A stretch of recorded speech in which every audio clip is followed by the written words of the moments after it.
Hi friends, welcome to my channel. ഇന്ന് ഞാൻ ഉണ്ടാക്കാൻ പോകുന്നത് ഒരു ബോണ്ടയാണ്. ബോണ്ടയുടെ റെസിപ്പിയാണ് ഇത്. ചിലയിടത്തൊക്കെ ഞങ്ങളുടെ അടുത്ത് ബോണ്ടയെന്ന് പറയും, ചിലയിടത്തൊക്കെ ഉണ്ടംപൊരി എന്ന് പറയും, അങ്ങനെ പറയാം. ഇത് നോക്കാം ഞാൻ എങ്ങനെയാണ് ചെയ്യുന്നത് ഞാൻ കാണിച്ചു തരാം. ഇത് 1 കപ്പ് മൈദയാണ്. ഒരു മൈദ എന്ന് പറഞ്ഞാൽ ഇതാണ് ഈ 250 ml കപ്പിന് 1 കപ്പ് മൈദ, 1 കപ്പ് ഗോതമ്പ് പൊടി. ഇത് രണ്ടും മൈദ കൊണ്ട് മാത്രവും ഗോതമ്പ് പൊടി കൊണ്ട് മാത്രവും നമുക്ക് ഉണ്ടാക്കാൻ പറ്റും. ഇത് 2 ടേബിൾ സ്പൂൺ റവ,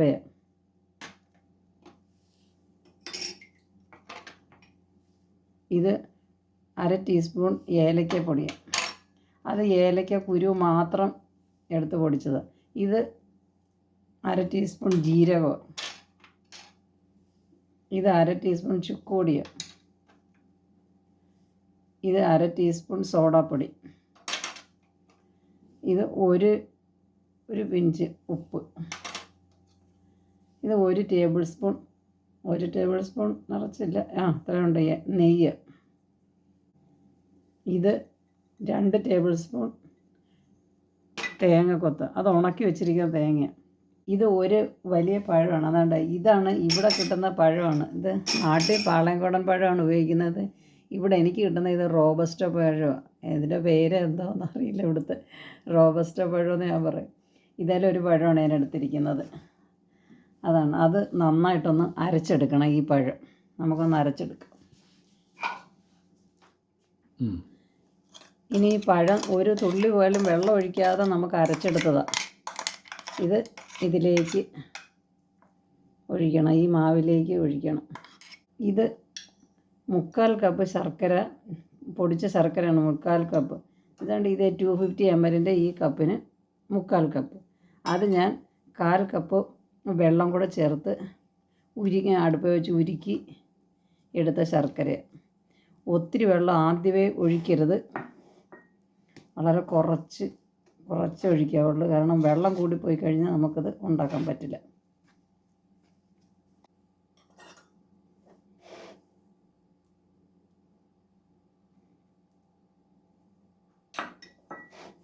നമുക്ക് കൈ കൊണ്ട് നന്നായിട്ടൊന്ന് കുഴയ്ക്കണം.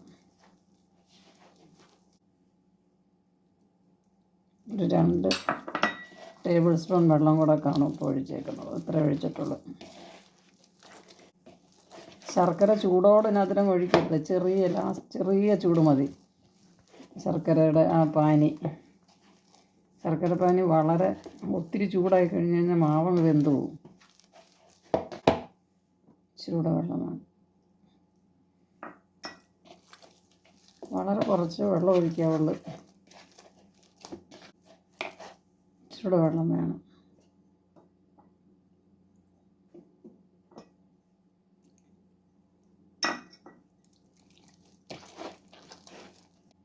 ഇതിങ്ങനെ ഒന്ന് ഇരിക്കട്ടെ, ഒരു 2 മണിക്കൂർ ഇരിക്കണം. ഇനി നമുക്ക് ഇതൊന്ന് അടച്ച് വയ്ക്കാം, അവിടെ ഇരിക്കട്ടെ. ചൂടായ ചീനിച്ചട്ടിയിലേക്ക് ഞാൻ കോൺ ഓയിലാണ് ഉപയോഗിക്കുന്നത്. കോൺ ഓയിൽ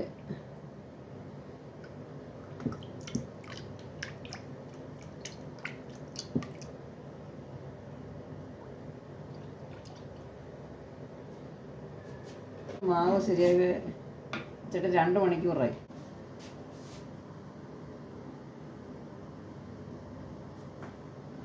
ഇത്രയും കൂടെ വെള്ളം ഒഴിച്ചൊരു ഒരല്പം വെള്ളം കൂടെ എടുക്കും.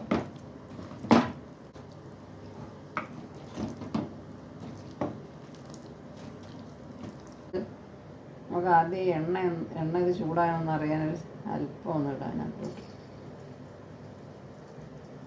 എണ്ണ ചൂടായി. ഇനി നമുക്ക് അതിനകത്തോട്ട് ഉണ്ട പിടിച്ചിടാം. വലുതായിട്ടങ്ങ് ഇടരുത്, ഒരുപാട് വലുതായി കഴിഞ്ഞാൽ ഇത് വേഗത്തിലാകും.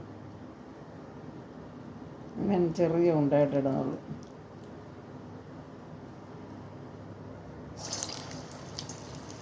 ഈ വെള്ളം കയ്യിലൊന്ന് ഒന്ന്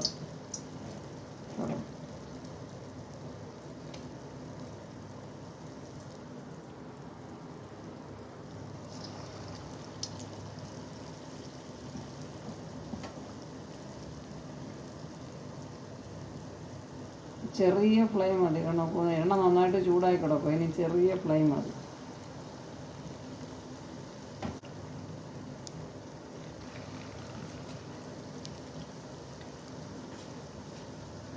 തിരിച്ചിടാം.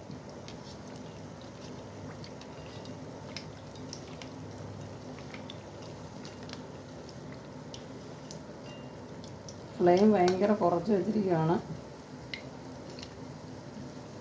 അല്ലെങ്കിൽ പുറം അങ്ങ് കരിയും, അകം വേഗത്തുമില്ല.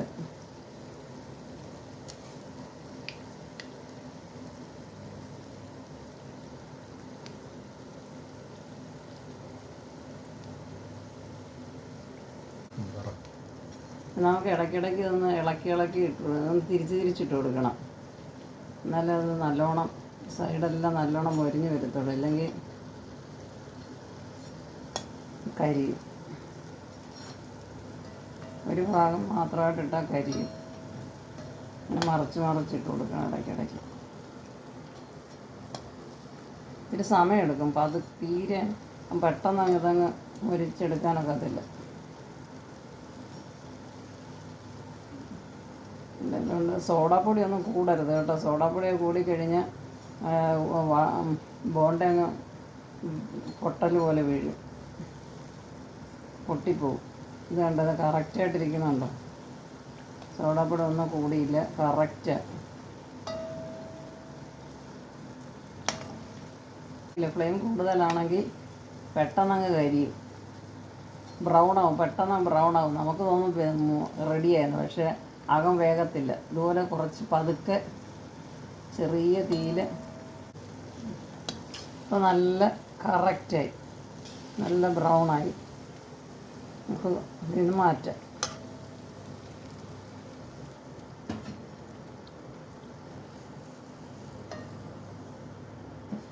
നമ്മുടെ ബോണ്ട എല്ലാം റെഡിയായി. ഇതിപ്പം അത്രയും സാധനം കൊണ്ട് എനിക്കുണ്ടാക്കാൻ പറ്റിയത് ഇത്രയും ബോണ്ടയാണ്. ഇത് നല്ല ടേസ്റ്റാണ്. നിങ്ങളെല്ലാവരും ഉണ്ടാക്കി നോക്കണം. അപ്പോൾ നമ്മുടെ സ്വാദിഷ്ടമായ ഉണ്ടംപൊരി റെഡി.